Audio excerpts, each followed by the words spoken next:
chance has brought you here. I've thought about you ever so much, my dear. I've come to tell you something you should know. How good of you to think of doing so. It's just as well those gentlemen didn't tarry. Shall we sit down? That won't be necessary. Madam, the flame of friendship ought to burn brightest in matters of the most concern, and as there's nothing which concerns us more than honor, I have hastened to your door to bring you, as your friend, some information about the status of your reputation. I visited last night some virtuous folk, and, quite by chance, it was of you they spoke. There was, I fear, no tendency to praise your light behavior and your dashing ways. The quantity of gentlemen you see, and your by now notorious coquetry, were so vehemently criticized by everyone that I was much surprised. Of course, I needn't tell you where I stood. I came to your defense as best I could, assured them you were harmless, and declared your soul was absolutely unimpaired. But there are some things you must realize one can't excuse, however hard one tries. And I was forced at last into conceding that your behavior, madam, is misleading, that it makes a bad impression, giving rise to ugly gossip and obscene surmise, and that if you were more overtly good, you wouldn't be so much misunderstood. Not that I think you've been unchaste. No, no, these things preserve me from a thought so low. But mere good conscience never did suffice. One must avoid the outward show of vice. Madam, you're too intelligent, I'm sure, to think my motives anything but pure in offering you this counsel, which I do out of a zealous interest in you. Madam, I haven't taken you amiss. I'm very much obliged for you for this.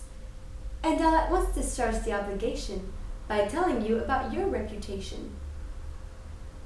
You've been so friendly as to let me know what certain people say of me, and so I mean to follow your benign example by offering you a somewhat similar sample. The other day, I went to an affair and found some most distinguished people there discussing piety, both false and true. The conversation soon came round to you. Alas, your prudery and bustling zeal appear to have a very slight appeal. The affectation of a grave demeanor, your endless talk of virtue and of honor, the aptitude of your suspicious mind for finding sin where there is none to find, your towering self-esteem, that pitying face with which you contemplate the human race, your sermonizings and your sharp aspersions on people's pure and innocent diversions. All these were mentioned, madam, and in fact were roundly and conceitedly attacked.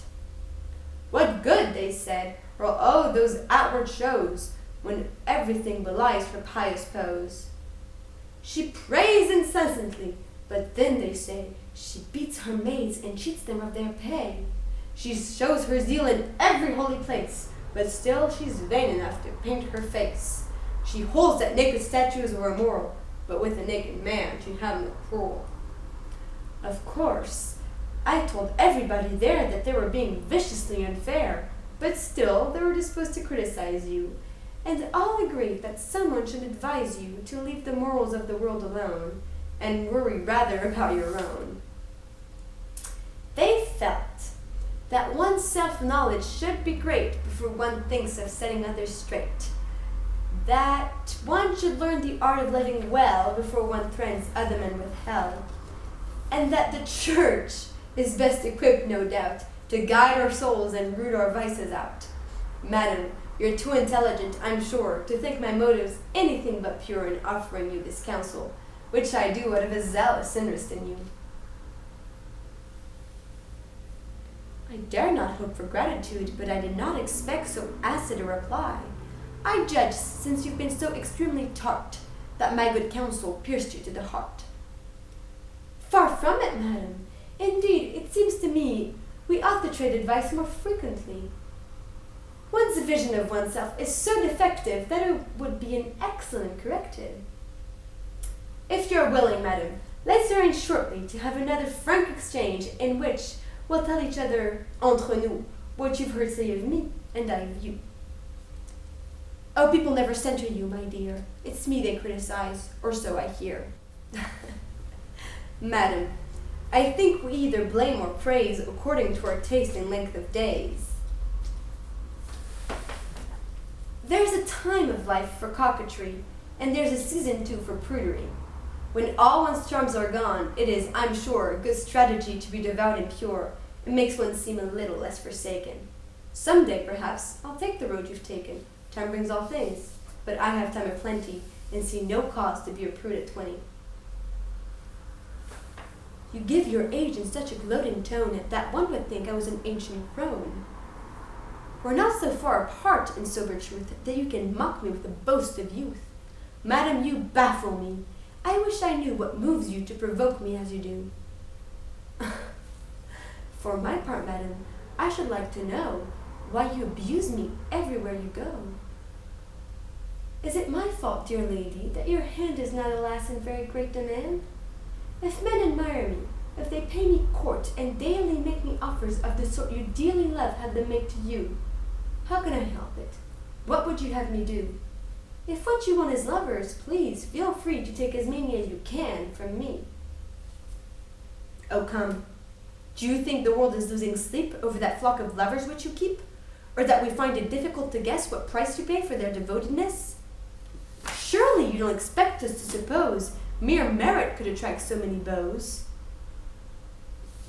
It's not your virtue that they're dazzled by, nor is it virtuous love for which they sigh. You're fooling no one, madam. The world's not blind. There's many a lady heaven has designed to call men's noblest, tenderest feelings out, who has no lovers dogging her about.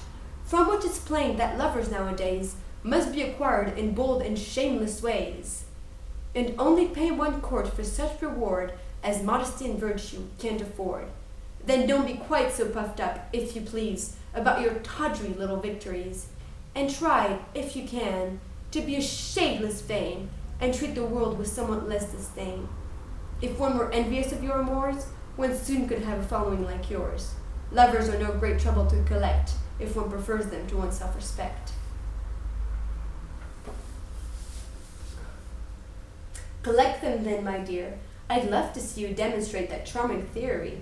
Who knows, you might, now, madam, that will do. It's time to end this trying interview. My coach is late in coming to your door, or I'd have taken leave of you before.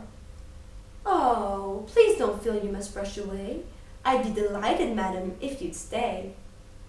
However, lest my conversation bore you, let me provide some better company for you. This gentleman, who comes most apropos, will please you more than I could do, I know.